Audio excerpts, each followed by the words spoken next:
Hello friends, today we will learn about main verbs and auxiliary helping verbs. It is a part from language study. You can see here language study. तर भाषेचा अभ्यास करताना आपल्याला verbs आपल्या दैनंदिन वाक्यामध्ये किंवा दैनंदिन बोलण्यामध्ये क्रियापद कशा प्रकारे त्याचा रोल परफॉर्म करतं हे आजच्या व्हिडिओमधून आपण या ठिकाणी समजून घेणार आहोत. या ठिकाणी आपण जर पाहिलं तर या ठिकाणी दोन आपल्याला मुद्दे महत्त्वाचे अभ्यासायचे आहेत. ते म्हणजे मेन व्हर्ब्स अँड ऑक्झिलरी किंवा हेल्पिंग व्हर्ब्स. ठीक आहे. आता मेन व्हर्ब्स कशाला म्हणतात आणि ऑक्झिलरी व्हर्ब्स कशाला म्हणतात हे आपण समजून घेऊया. व्हर्ब म्हणजे काय रे? VERB verb. व्हर्ब म्हणजे तर क्रियापद. त्याला आपण दुसरा इंग्रजीमध्ये काय म्हणतो? Action word. ACTION action word. Okay. तर ॲक्शन वर्ड म्हणजे that word which present action. Okay. तर ॲक्शन जेव्हा दाखवली जाते की त्या शब्दाला वर्ड असं म्हणतात. हे तर आपण समजून घेऊया. आणि ॲक्शन बरोबर काही ठिकाणी स्टेट पण दाखवणारे शब्द असतात की पदार्थ किंवा घटना कोणत्या म्हणजे त्याची कोणती स्थिती आहे की तो आत्ता ती घटना झाली आहे की इथून मागे होऊन गेली की इथून पुढे होणार आहे असा सुद्धा एक सांगणारे काही शब्द असतात. तर त्यांना सुद्धा आपण व्हर्ब्स म्हणतो. ठीक आहे. आता ते आपण पाहूया पुढे मेन व्हर्ब्स आणि ऑक्झिलरी व्हर्ब्स कसे काम करतात ते. आता या ठिकाणी काही वाक्य दिलेली आहेत आपल्याला. ती वाक्य आपण वाचूयात. इथे read the following sentences. Okay. First one is she came to a teeny tiny gate. She came to a teeny tiny gate. Okay. Now next the टीनी tiny woman opened the teeny tiny gate. Okay, now next. She was a teeny tiny bit tired. She had a dog. She does all the work.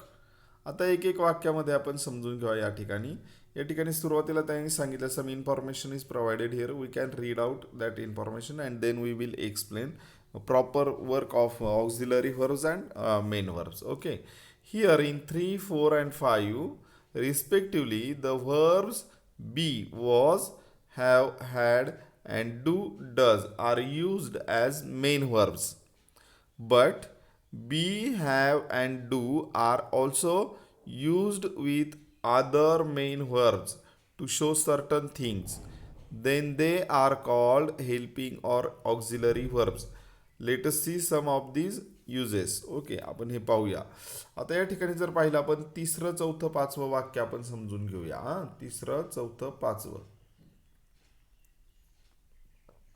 1 minute. हां. तिसरं, चौथं, पाचवं वाक्य काय सांगितलंय पहा. तिसऱ्या, चौथ्या, पाचव्या वाक्यात की शी was a teeny tiny bit tired. ती थोडी थोडी थकलेली होती. आता इथे स्टेट सांगितलं आपल्याला. स्टेट म्हणून या ठिकाणी स्टेट सांगतोय ना हा वॉज शब्द. वॉज शब्दावर ध्यान केंद्रित करा. शी was a teeny tiny bit tired की ती थोडी थकलेली होती. वॉज. आता वॉज हा शब्द या ठिकाणी होती. ठीक आहे. हा मेन व्हर्बचं काम करतोय पहा. तसं वॉज हा ऑक्झिलरी व्हर्ब आहे. हे हेल्पिंग व्हर्ब आहे की मेन वाक्यामध्ये एखादं वाक्य असेल तर त्या वाक्यामध्ये मेन व्हर्ब बरोबर नेहमी ऑक्झिलरी व्हर्ब म्हणून वॉजचा वापर केला जातो. परंतु या सेंटेन्समध्ये शी was a teeny tiny bit tired इथे वॉज हा मेन व्हर्बचं काम पूर्ण करतोय. होती. त्यानंतर मुख्य क्रियापदाचं काम करतोय. त्यानंतरचं वाक्य पहा. शी हॅड अ डॉग. हा तुम्हाला एक सांगायचं राहिलं. वॉज हे बीचं रूप आहे. बी म्हणजे असणे. बी म्हणजे असणे. आणि मग बी साठी आपण काय वापरतो? एम, इज, आर हे वर्तमान काळासाठी वापरतो. एम, इज आणि आर. आता ह्याचाच भूतकाळ जेव्हा वापरायचा असतो त्यावेळेस वॉज आणि वेअर. ठीक आहे. म्हणून या ठिकाणी ते पहिलं वाक्य आपण पाहिलं 3 नंबरचं त्याच्यामध्ये भूतकाळ आहे म्हणून इथे वॉज घेतलेला आहे आणि तो मेन व्हर्बच्या स्वरूपामध्ये आहे. आता या ठिकाणी चौथं वाक्य पहा, शी हॅड अ डॉग. आता हॅव हे सुद्धा ऑक्झिलरी व्हर्ब आहे, परंतु हॅव म्हणजे आहे, हॅव म्हणजे आहे, ठीक आहे. आणि याचा भूतकाळ आपण या ठिकाणी घेतला had. She had a dog, तिच्याजवळ एक कुत्रा होता. आता इथे सुद्धा आपल्याला स्टेट सांगितलंय की तिच्याजवळ कुत्रा होता, भूतकाळ. मग असण्याची माहिती आपल्याला दिली हॅड या शब्दानं, म्हणून हॅड या ठिकाणी मेन व्हर्बचा रोल करत आहे, ठीक आहे. Had. She does all the work, ती सर्व काम करते. मग आता डज हे जो शब्द आहे की हा डूचं काय आहे, वर्तमानकाळी रूप आहे. आता डूचा डज का घेतला, she do all the work असं का नाही म्हटलं, she does all the work असं का म्हटलंय, तर तुम्हाला मी या अगोदर सांगितलं, if the subject is third person singular at that time that verbs should we have to join suffix es or s to that verbs. Okay, she does म्हणून इथे ईएस जोडला आपण, she does all the work. आता या ठिकाणी हे जे आपण पाहिले की मेन व्हर्ब म्हणून त्यांनी काम पाहिलेलं आहे. आणि इथे जर आपण पहिल्या आणि दुसऱ्या वाक्याचं थोडं निरीक्षण करूया इथे, म्हणजे तुम्हाला मेन व्हर्ब बरोबर ते ऑक्झिलरी व्हर्ब कसं काम करतं पहा. शी came to a teeny tiny gate, ती त्या गेटजवळ आली. तर या ठिकाणी ऑक्झिलरी व्हर्बचा वापर केलेला नाही.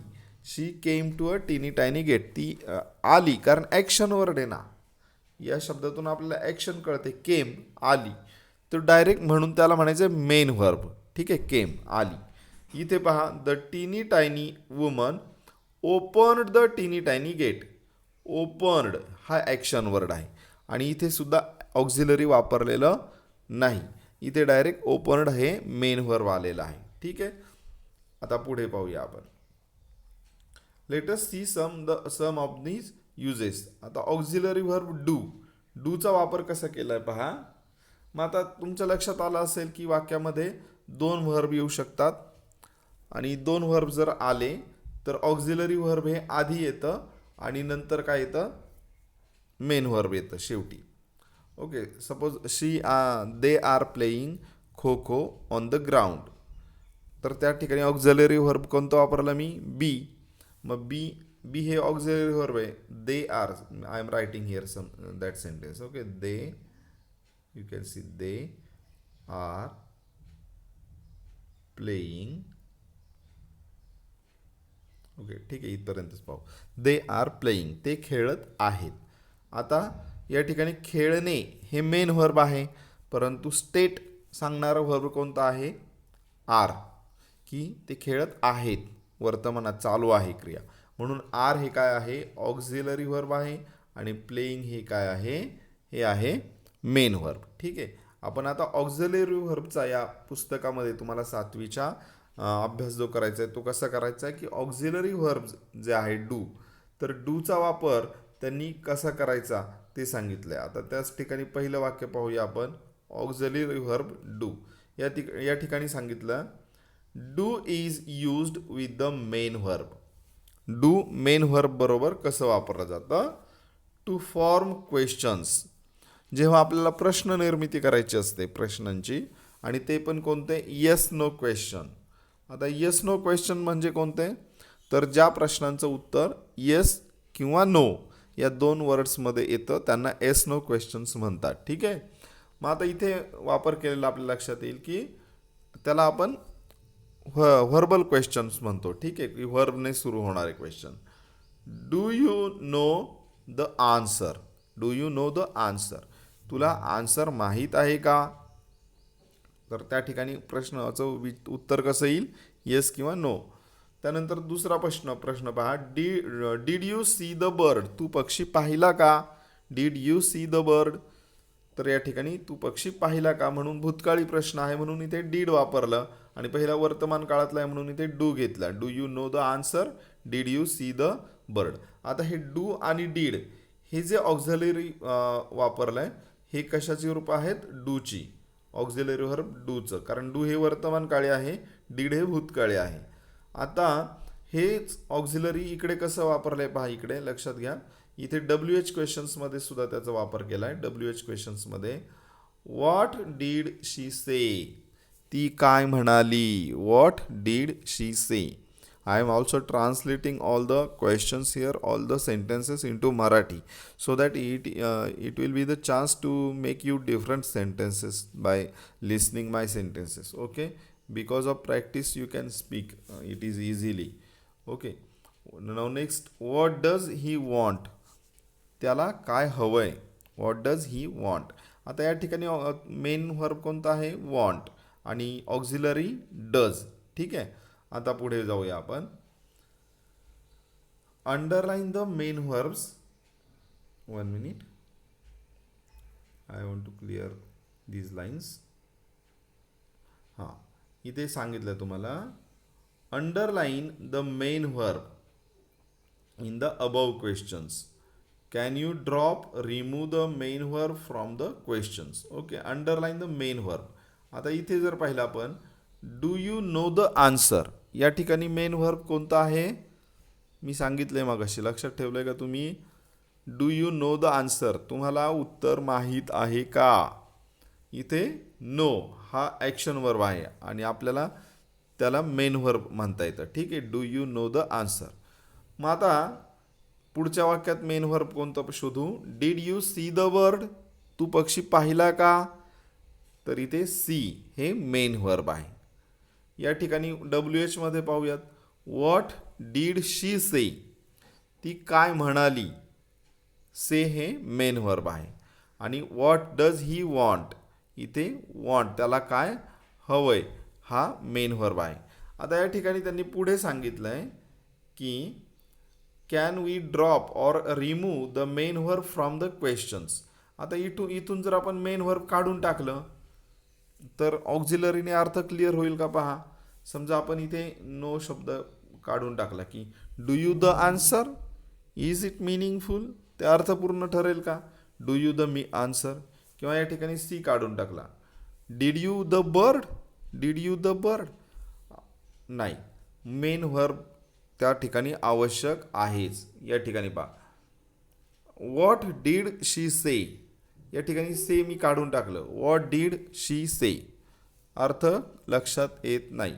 व्हॉट डीड शी असं म्हणलं तर येईल का लक्षात, नाही. व्हॉट डज ही वॉन्ट, आता वॉन्ट काढून टाकू. व्हॉट डज ही, तर त्यातून सुद्धा अर्थ आपल्याला स्पष्ट होत नाही. मग आता तुम्ही म्हणाल सर मेन व्हर्ब आणि ऑक्झिलरी व्हर्ब यातला डिफरन्स काय आहे. आता मेन व्हर्बला मेन व्हर्ब का म्हणायचं ते यातून आपल्याला शिकायचं आहे की मेन व्हर्ब जर काढून टाकलं तर अर्थ राहतो का वाक्याला, नाही.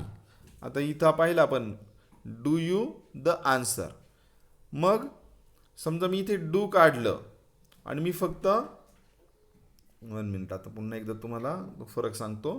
Do you know the answer, या ठिकाणी मी काय केलं, मी डू काढून टाकलं. समजा मी काय म्हटलं, यू नो द आन्सर, निदान मला कळेल तरी की तुला आन्सर माहीत आहे का.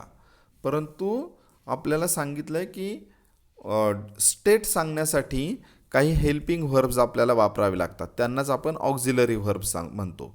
म्हणजे you know the answer, answer माहीत आहे का, परंतु ते वर्तमान काळातलं आहे, आत्ता तुला आन्सर माहीत आहे का, म्हणून इथे आपण या ठिकाणी डू वापरले, हे ऑक्झिलरी व्हर्ब. अशा प्रकारे मदतीला येणारे शब्द त्यांना हेल्पिंग व्हर्ब्स म्हणतात आणि जे मेन आपल्याला ॲक्शन वर्ड वापरायचे असतात त्यांना मेन व्हर्ब्स असं म्हणतात. इथे सुद्धा did you see the bird, समजा मी इथे डीड नाही वापरलं तरी चालेल. यू सी द बर्ड, तू पक्षी पाहिलाय का, निदान आपल्याला थोडा तरी बोध होईल. परंतु स्टेट सांगण्यासाठी, अवस्था की त्याची स्थिती सांगण्यासाठी आपल्याला काही शब्द वापरावे लागतात, त्यांना म्हणतात डीड. तर ठीक आहे, त्यांना ऑक्झिलरी व्हर्ब म्हणतात. Did you see the bird. ठीक आहे. आता पुढे जाऊया आपण. Some pictures are here. Mithu is there, Mia is there and tattoo is there. Okay, Toto. Here you can read some sentences. Do you swim, तू पोहतो का. डू यू स्विम, तू पोहतो का. स्विम हे मेन व्हर्ब आहे आणि डू काय घेतलं, हे हेल्पिंग व्हर्ब आहे क्वेश्चन वापरण्यासाठी. त्यानंतर do you fly, do you ever think. Think हे काय आहे, मेन व्हर्ब आहे. डू हे काय घेतलं, ऑक्झिलरी घेतलं. ठीक आहे, पुढे जाऊया आपण. To form negative sentences. इथे आपण ऑक्झिलरी व्हर्बचे वापर शिकतोय की डू हे जे ऑक्झिलरी व्हर्ब आहे, डूचे 3 प्रकार पडतात पुढे. डूचे 3 प्रकार म्हणजे स्टेटनुसार की डू वर्तमान काळ, डज वर्तमान काळ आणि डीड हे भूतकाळ. ठीक आहे, अशा प्रकारे. त्यानंतर आता इथे पाहूया आपण टू फॉर्म निगेटिव्ह सेंटेन्सेस. समजा आपल्याला नकारार्थी वाक्य बनवायचे तर त्या ठिकाणी सुद्धा आपल्याला ऑक्झिलरीचा वापर करावा लागतो. जसं की या ठिकाणी we did not eat, we did not eat, आम्ही खाल्लं नाही. ठीक आहे, we did not eat. Did नंतर आपल्याला नॉट म्हणजे नॉट जे घेतलं आपण ते नॉटच्या अगोदर ऑक्झिलरी घेतलं. We did not eat. या ठिकाणी सुद्धा पहा, she does not like flower. इथे नकार दिला, शी नॉट लाईक फ्लावर असं म्हणलो का नाही, पण आपल्याला हे म्हणलो तरी चाललं असतं शी नॉट लाईक फ्लावर्स, म्हणजे आपल्याला निदान कळत तिला फ्लावर्स आवडले नाही, परंतु ते काय अप्रोप्रिएट नाही. So that we used auxiliary does. आता डज का घेतलं ते पण सांगितलं तुम्हाला, कारण इथे कर्ता जो आहे सब्जेक्ट तो तृतीय पुरुष एक वचन आहे, third person singular. And so that क्रियापदाला काय लागतं मग अशा वेळेस, यस यस लागतं. हे आपण मागच्या व्हिडिओमध्ये पाहिलेलं आहे. I am making standard 6th video, and in that video I am explaining verbs. Okay, it is also from learning about language. I will share that link in the description, you can see. Okay, some sentences are here. They हे एक वाक्य राहिलं, they did not do it. त्यांनी ते केलं नाही, they did not do it. इथे सुद्धा did वापरलंय पहा. या ठिकाणी वाक्य पहा, they are not serious about their studies. They are not serious. इथे सुद्धा आर हे हेल्पिंग वर्ब घेतलंय auxiliary. They are not serious about their studies. त्यानंतर इथे she does not play, does not play, ती खेळत नाही. We don't like to study, आम्हाला अभ्यास करायला आवडत नाही. Don't like. आता इथे डू नॉट, आणि आपण एक व्हिडिओ पाहिलेला आहे त्याच्यामध्ये ॲपॉस्ट्रॉफी शिकवलं आहे की डू नॉट हे जोडायचं असेल तर आपल्याला काय करावं लागतं, या ठिकाणी डोंट असं ॲपॉस्ट्रॉफी हे जे चिन्ह असतं हे वापरतो आणि ते 2 शब्द आपण एकत्र जोडतो. ठीक आहे, don't. It is not too much difficult, but in the 7th standard it must be cleared. These concept should be clear in 7th standard.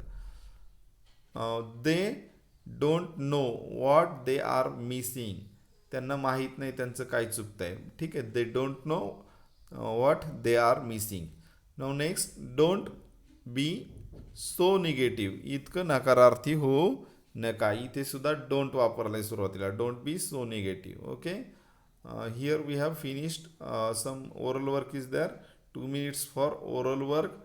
Tail as many negative sentences as possible within 2 minutes. 2 मिनिटामध्ये तुम्हाला जेवढे नकारार्थी वाक्य सांगता येतील तेवढे सांगायला इथे सांगितलेले आहेत. It is for your oral practice. So friends, we have completed here this session, main verbs and auxiliary helping verbs. तर व्हर्बचे आपण या ठिकाणी 2 प्रकार तर पाहिलेच की मेन व्हर्ब्स असतात आणि ऑक्झिलरी व्हर्ब्स असतात. ऑक्झिलरी व्हर्बचा वापर मेन व्हर्ब म्हणून सुद्धा होतो आणि हेल्पिंग व्हर्ब्स म्हणून सुद्धा वाक्यामध्ये केला जातो. मेन व्हर्ब्स म्हणजे तुम्हाला त्या ठिकाणी सांगितलं की अवस्था सांगण्यासाठी जेव्हा वापर केला जातो त्यावेळेस त्यांना मेन व्हर्बचं स्वरूप प्राप्त होतं. जसं या ठिकाणी झालं, शी हॅड अ डॉग. तिच्याकडे एक कुत्रा होता. होता म्हणजे या ठिकाणी आपल्याला स्टेट कळली त्या वाक्यामधून, म्हणून आपण त्याला मेन व्हर्ब म्हणतो. ॲक्च्युली ते ऑक्झिलरी व्हर्ब्स आहे, परंतु आपल्याला तिथे स्टेट सांगण्यासाठी त्याने मुख्य क्रियापदाची भूमिका पार पाडली. So I am finishing here today's session. I am very thankful to all of you for watching my video. Don't forget to subscribe, like and share my videos. Okay, bye everyone.